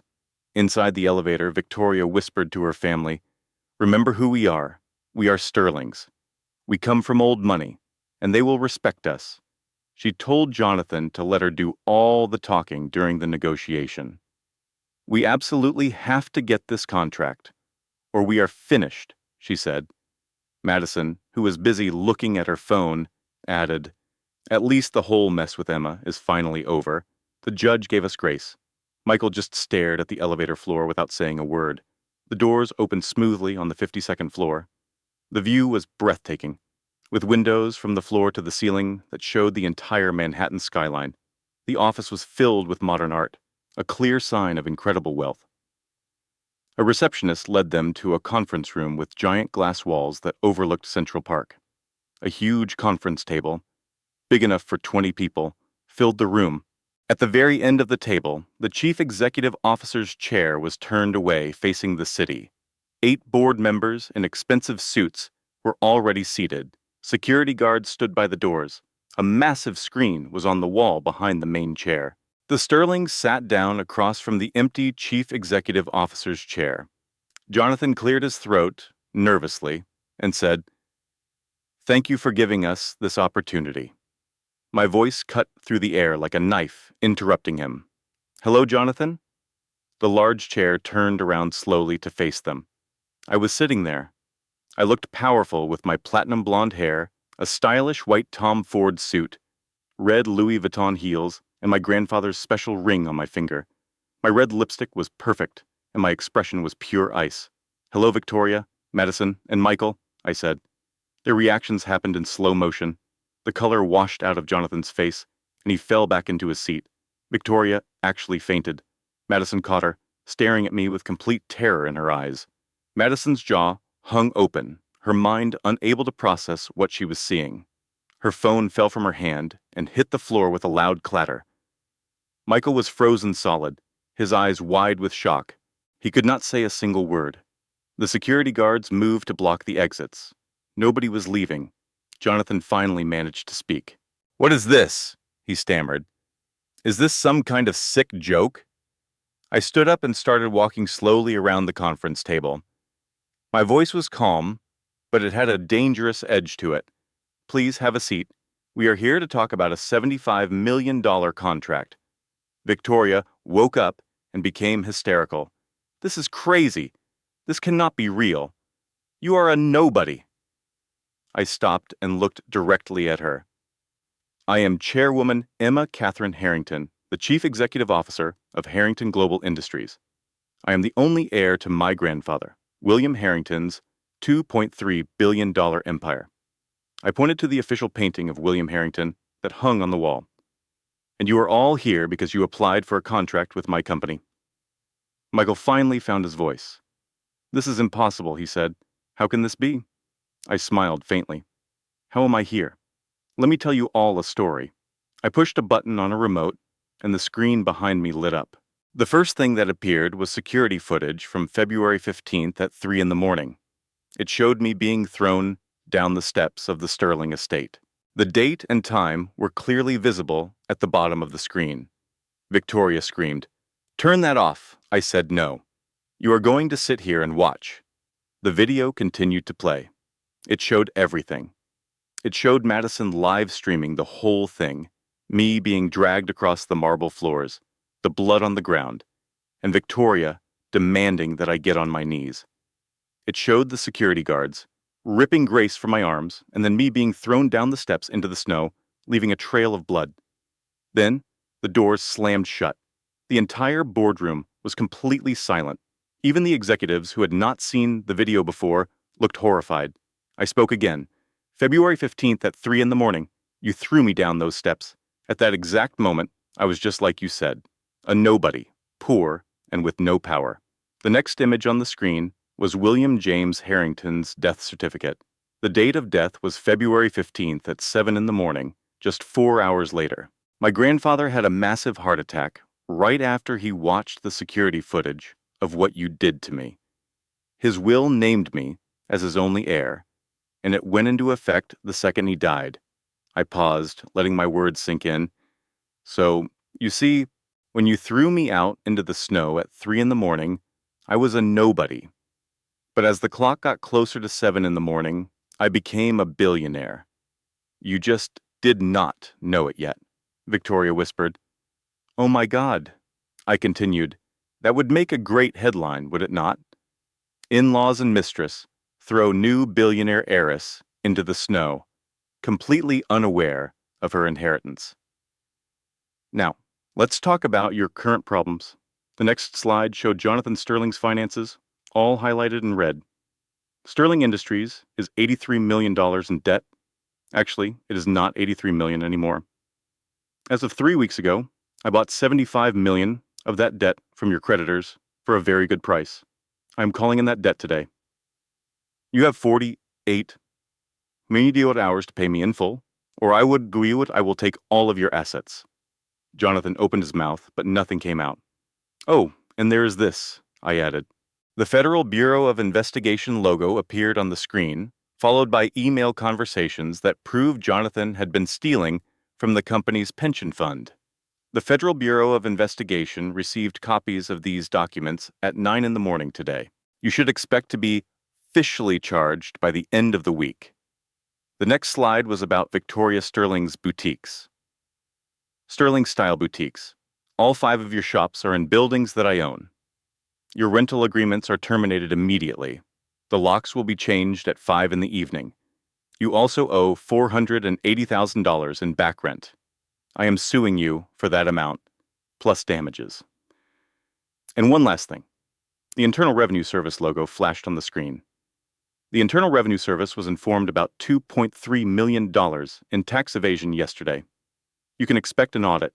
A picture of Madison wearing my mother's jewelry appeared next, and I am personally suing you for $5 million for stealing my mother's heirloom jewelry. Victoria gasped and grabbed her chest. The next slide showed Madison Sterling. It showed before and after photos from her recent scandal. Your modeling career is over, I said. Your status as an influencer is gone. But this next part is my favorite. A video started to play. It was Madison's Instagram live stream from the hospital. It was the full, unedited video of her broadcasting my abuse. This was shown to 500,000 people.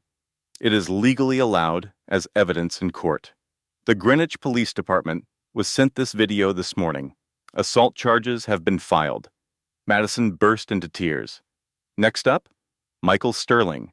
The video of the college bet played on the screen in full. Every cruel word, every laugh, and every disgusting comment he made about me was there for everyone to see. This video will be sent to every major news station at 6 in the evening today. Your theft of $3.8 million from Sterling Industries has also been reported to the Federal Bureau of Investigation. But here is the part that will hurt you the most. The final slide was about the custody case for Grace. New footage appeared on the screen. It was a recording from Dr. Morrison's phone at the hospital, with clear audio of the threats and the assault. Then, Madison's Instagram live video played again, which can be used in court as a public broadcast. This was followed by a statement from 3 former employees of the Sterling estate, whom I paid to come forward and tell the truth. An emergency motion was filed this morning. With the Connecticut Family Court, a new judge was looking at my case, and we had a hearing scheduled for the next morning. You will never see Grace again, Michael screamed, lunging at me over the large conference table. You witch! You have ruined everything. Before he could reach me, security guards tackled him, pinning him flat against the floor. I did not even move a muscle. As Michael struggled, he yelled, You ruined my life! We gave you everything! I leaned in very close, my voice just a whisper for him to hear. You never gave me a single thing. Our entire marriage was a joke, just a bet for you and your friends. You just stood there while your family tormented me for 3 long years. You abandoned your own daughter when she was only 3 days old. I did not ruin your life, Michael. You did this all to yourself. Victoria fell to her knees, suddenly pleading with me. Please, please, we can figure this out. We will give you anything you want. I will apologize. I looked down at her. You have nothing that I could possibly want. I walked over and stared into her eyes. You called me trash. You said I was a nobody. You told me I belonged outside in the snow. But let me tell you, trash does not build a $2.3 billion company. Trash does not destroy powerful families. You did not throw away trash, Victoria, I said, leaning even closer to her. You threw away a queen. Jonathan, looking completely broken, made one last attempt. The contract, please. We have to have it. I shook my head, slowly. There is no contract. There never was one. This meeting was not about a business deal. It was about making you understand exactly who you tried to destroy and who is destroying you now. I picked up the remote control again. Oh, and one more thing. The large screen on the wall changed to a live video stream on YouTube. The viewer count showed 4.2 million people watching. This entire meeting has been broadcast live. 4.2 million people just heard our whole conversation. The chat on the screen was flying by with comments. Wow! She is an absolute queen. They are getting exactly what they deserve. This is the best revenge story ever. Emma Harrington is my new hero. Madison's voice was a terrified scream. You cannot do that. That is illegal. We never agreed to be filmed. You should have checked the non-disclosure agreement you signed when you arrived, I said calmly. Clause 47 covers media consent for business meetings. I handed the document to Victoria, the one she had signed without a second thought. You did not read it, did you? I actually learned that lesson from you. Always read what you sign. It was a direct reminder of the day in the hospital when they forced me to sign divorce papers. Security guards then escorted them out of the room, and they were not gentle. Victoria was literally being dragged away, screaming, "You are going to regret this. We will sue you." I simply replied, "Sue me with what money? You are completely broke. Goodbye, Victoria." Madison was crying uncontrollably. "I am so sorry. Please, I'm so sorry." I looked at her. "You filmed me at my worst moment for your own amusement. You hoped I would become a joke online. Well, congratulations. Now you are going viral too." Michael's eyes locked with mine one last time. "Emma, please think about Grace. She is my daughter." "No," I said firmly. "She is my daughter. You are just the man who helped create her and then abandoned her. You will never see her again." The guards then dragged him from the room. Jonathan just walked out in total silence, a broken and defeated man. His entire family empire was gone. For a moment, I stood alone in the huge boardroom, just looking out at the New York City skyline. My associate, Richard, came in. The stream is still live, 5.8 million viewers, and it is still climbing. I just nodded. My phone buzzed. It was a text message from Dr. Morrison. "We have an emergency custody hearing tomorrow. With this new evidence, we are going to win. Grace is finally coming home." For the first time in what felt like forever, a real, genuine smile spread across my face. Outside the Harrington Global building, the Sterling family walked into total chaos. 50 reporters were waiting. Camera flashes were blinding as they shouted questions. "Is it true you left a newborn baby in the snow? Did you really marry her as part of a bet? Are you about to be arrested?" Just then, agents from the Federal Bureau of Investigation approached them. "Jonathan Sterling, Michael Sterling, you are under arrest for embezzlement and wire fraud." They were immediately put in handcuffs as the agents read them their rights. Victoria and Madison were not arrested, but they were swarmed by the media. Madison's phone was buzzing constantly with hateful messages from strangers. Victoria was trying desperately to hide her face from all the cameras. On Twitter, the story was the biggest thing in the world. Sterling Family Exposed was trending at number 1, Emma Harrington was number 2, and $1 billion Revenge was number 3. The very next morning, the emergency custody hearing took place, with Dr. Morrison's testimony, the hospital recording, and Madison's own public live stream. The judge made a quick decision. Full custody was given back to me. The Sterlings were given zero rights to visit her while their criminal cases were going on. When they finally brought Grace to me, I just held her in my arms and cried. She was safe, truly and finally safe. 6 months later, on October 15th, I was on the cover of Forbes magazine. The headline read, "Emma Harrington, the Chief Executive Officer who rose from nothing." The stock for Harrington Global was up by 40%, and we had already grown into 3 new markets. I was sitting in my office watching my daughter Grace, now 8 months old, playing happily on a small mat near my desk. When Rebecca stopped by to see me, she said, "You actually did it." I smiled and corrected her. "No, we did it." The story of the Sterling family had finally reached its conclusion. Jonathan was found guilty and received a 12-year sentence in federal prison for his embezzlement scheme.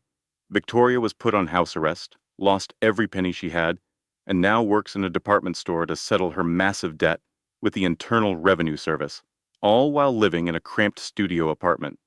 Madison avoided jail time, but her career was left in ruins. She now handles complaints in a call center, and her Instagram following plummeted to just 12,000, a loss of 97% of her followers. Michael took a plea deal, which resulted in a 7-year prison sentence. He also officially gave up any legal claim to being Grace's father. As for Alexis, whose real name turned out to be Alexandra Thompson, she was convicted in California on several counts of fraud and sentenced to 15 years behind bars. People sometimes ask if I feel any regret or if getting even was truly worth it. I just glance over at Grace, so full of joy and perfectly healthy, growing up completely safe and knowing she is cherished. I remember the $50 million I gave to support women's shelters and services for victims of violence. I recall all the women who reached out, sharing their own stories of survival and discovering their own inner power. The original video of my attack has now been seen 127 million times. The Sterling family name is now known worldwide as an example of karma and justice being served. Their wickedness was exposed for the whole world to witness. So, was it worth it? It was worth every single moment. Let me share something important with you. I learned a valuable lesson that I wish someone had shared with me when I was lying in that snow, feeling completely worthless. Pain doesn't break everyone. In fact, sometimes, if you're strong enough and you just refuse to give up, pain can shape you into something tougher than any diamond, something that is truly unbreakable. When they pushed me down those icy stairs, I was broken and bleeding, convinced I was nothing. But I was completely mistaken. I was not nothing. I was simply a person who had not yet discovered her own strength. For weeks, the media storm from the live stream was overwhelming. I couldn't step outside without being recognized. Some people hailed me as a hero. Others claimed I was just being spiteful. That revenge was a low road, and that I should have taken the high road and been the bigger person. To those critics, I have a simple question. What would you have done? Would you have simply looked the other way after they abandoned your newborn child in the middle of a blizzard? Would you have forgiven them after they tried to take your baby from you by manipulating a corrupt legal system? Would you have offered any compassion to people who had shown you absolutely zero? I did not think so. There is a profound difference between revenge and justice. Revenge is about causing harm to someone just because they harmed you. Justice is about ensuring they can never cause harm to anyone else again. What I pursued was justice.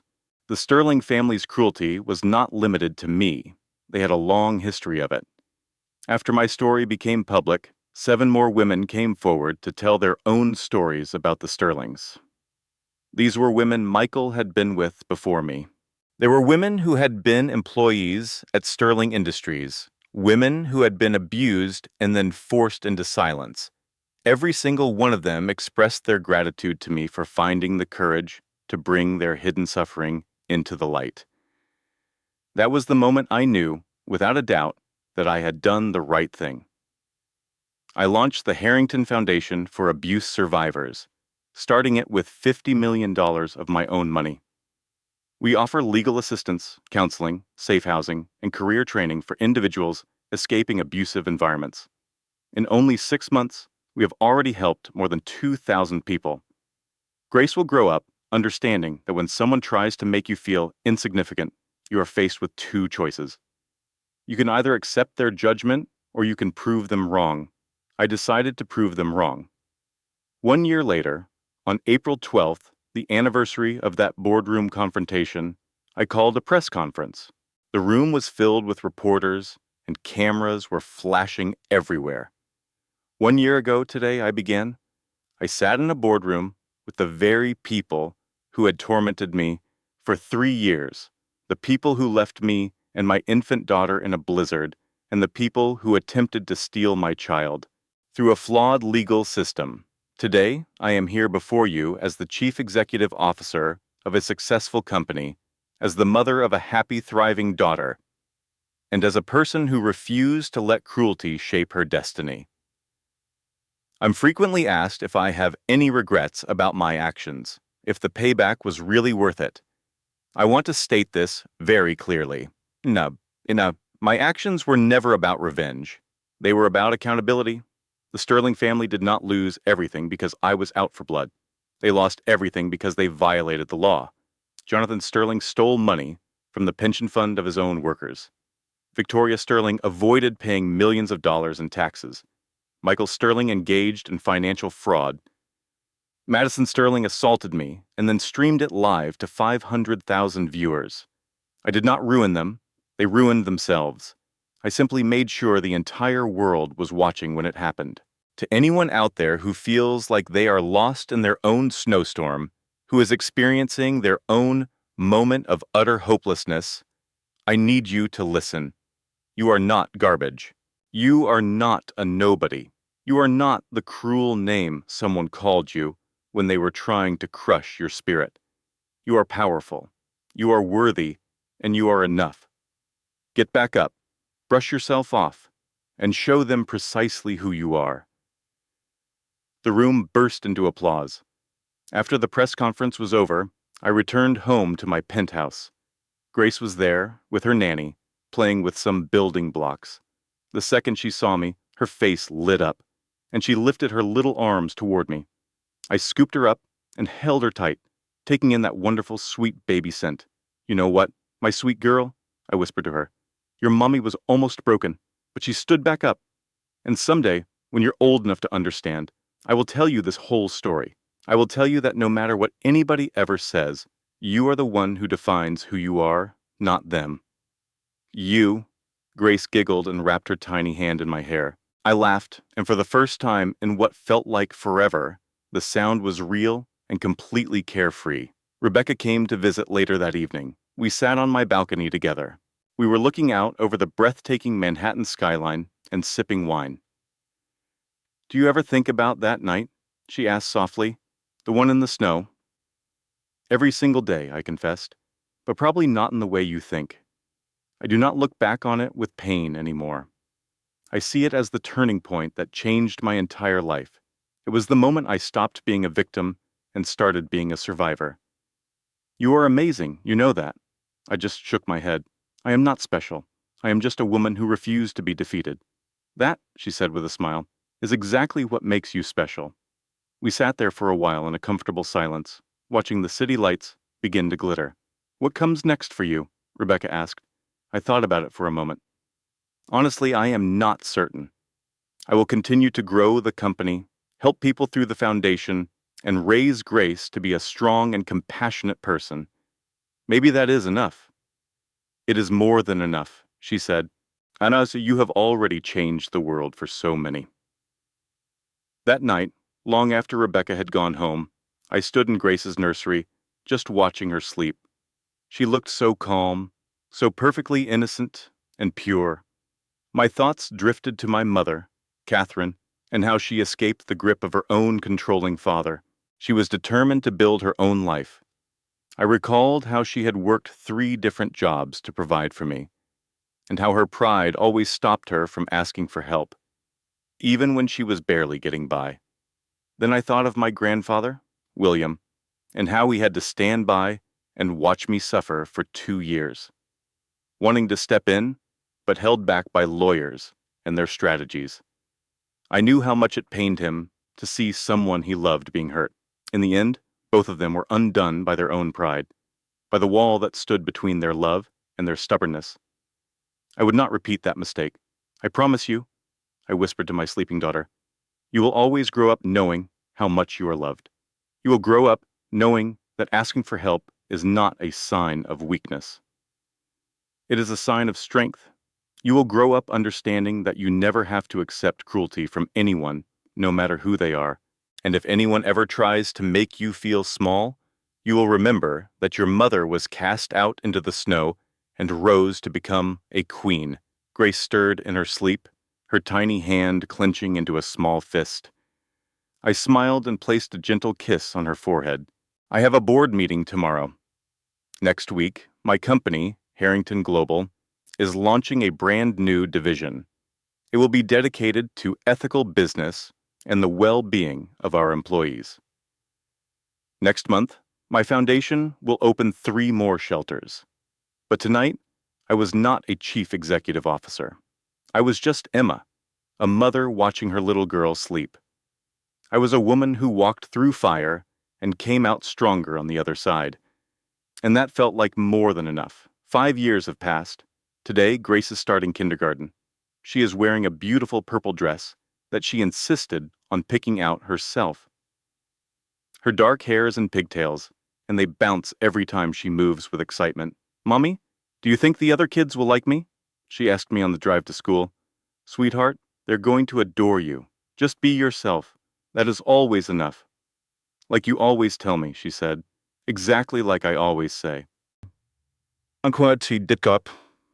watched her run toward the school doors, completely fearless and so bright. My heart felt like it would burst with pride.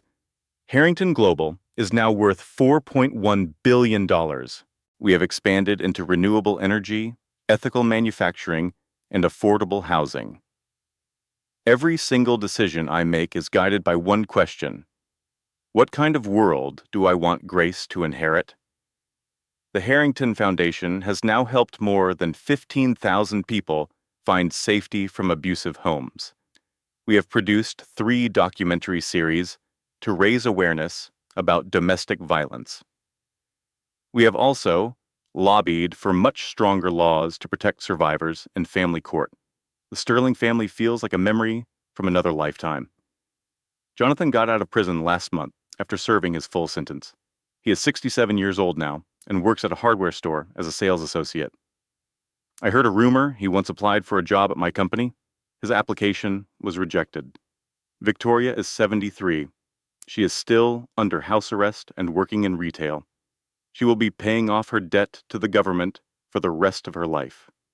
Madison is 42, a fact she would hate for me to mention. She works the graveyard shift at a 24-hour diner.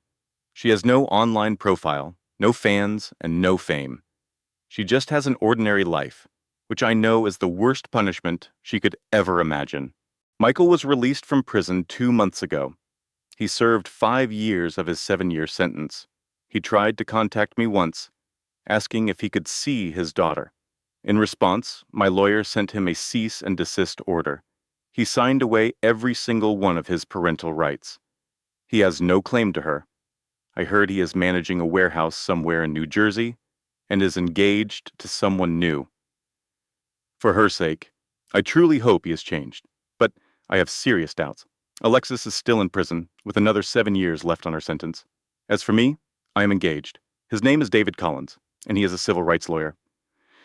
We met at a fundraiser for my foundation. He knows my whole story, and he loves me anyway. More importantly, he loves Grace like she was his own daughter. When I told him everything that happened with the Sterling family, he looked at me and said, "You know what I see when I look at you? I do not see a victim. I do not even see a survivor.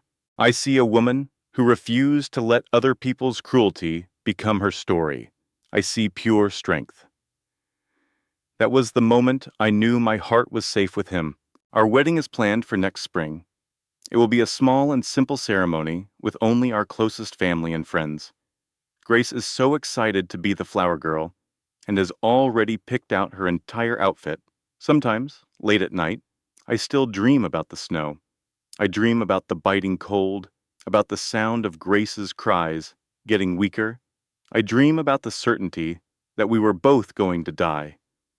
But I do not wake up screaming anymore. I just get up, walk into Grace's room, and watch her sleep for a while. I remind myself that we made it. We did more than just survive. We built a beautiful life. Last week, a young woman visited my office. She had found us through the foundation. Her husband's family had abused her and thrown her out on the street with nothing, just like they did to me. I saw your story, she said with tears in her eyes. I saw what you did, and I thought, if she could do it, maybe I can too. I took her hand in mine. You absolutely can, I told her. And you will not have to do it alone. We found her a place in one of our shelters and got her a lawyer. We also set her up with counseling and helped her file a report with the police. 2 months later, she sent me a photograph. It was a picture of her and her 2 children, all of them smiling, standing in their brand new apartment. The message simply said, "We are free. Thank you for showing me it was possible." That is why I did all of this.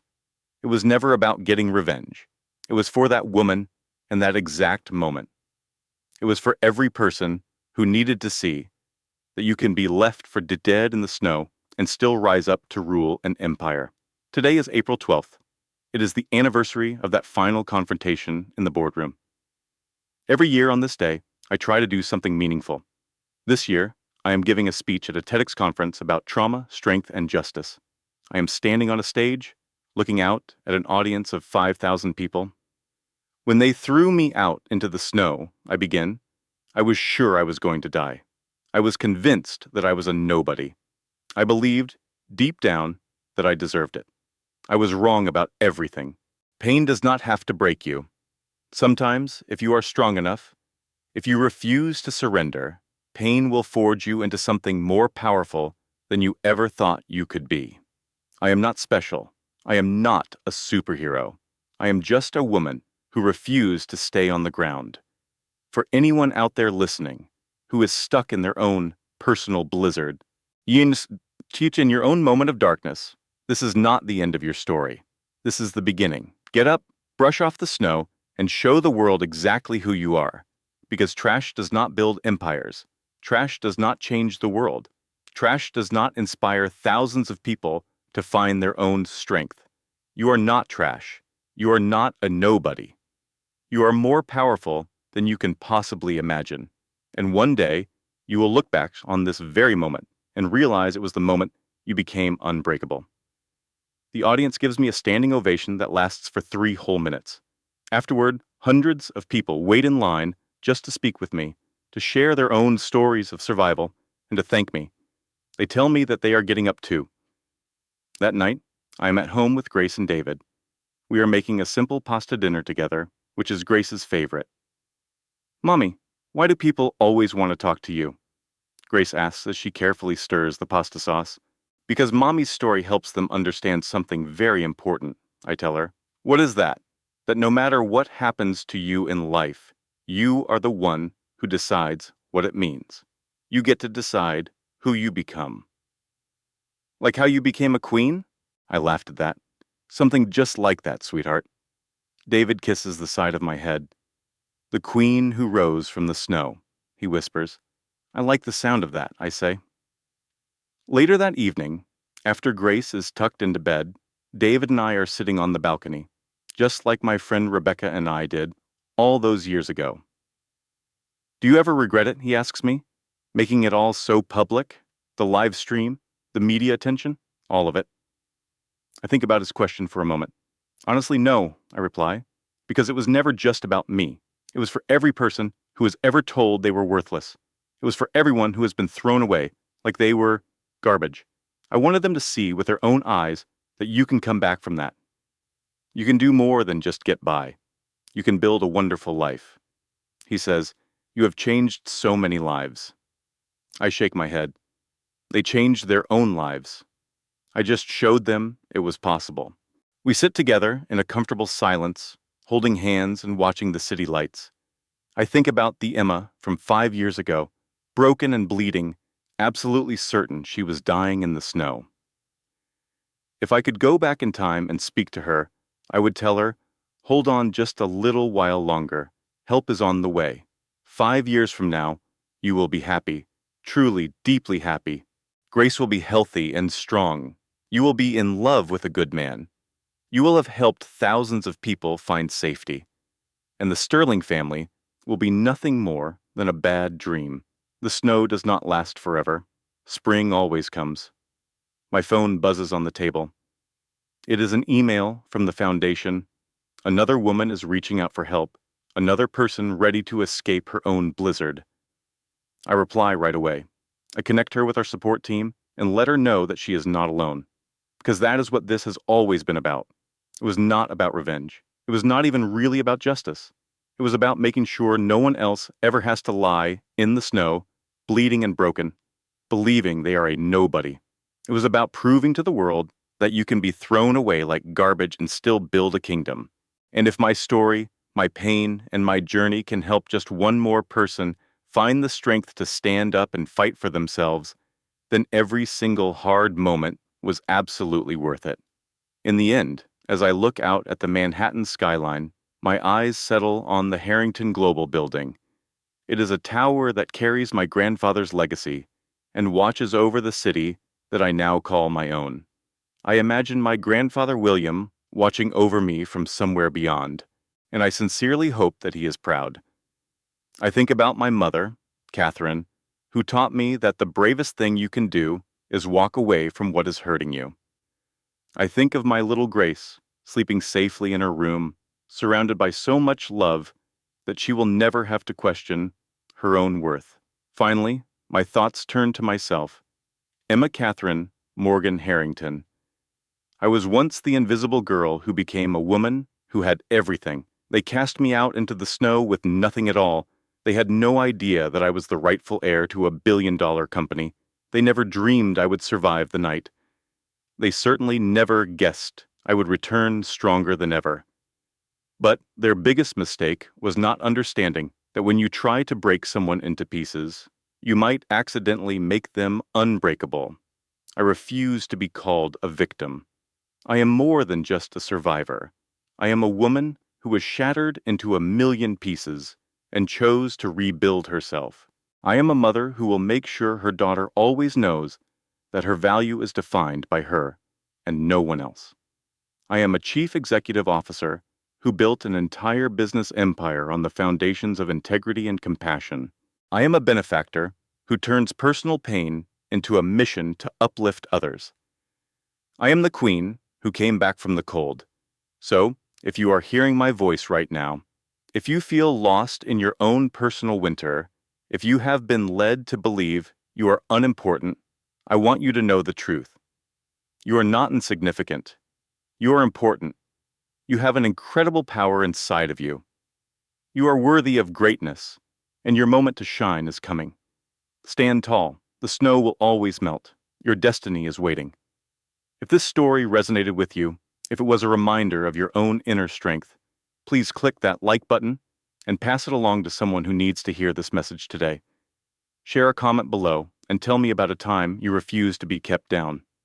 And for more stories like this, stories that empower and inspire, please subscribe to our channel and activate the notifications so you never miss a new one. Remember, you are not garbage. You are not a nobody. You are powerful beyond what you can imagine. This content has been thoughtfully researched, created, and manually reviewed by our team. Our goal is to bring meaningful lessons and inspiration into your life. Every story we produce is created with a clear purpose because we are convinced that the right words shared at the right moment can change a person's life. Thank you for joining us on this journey.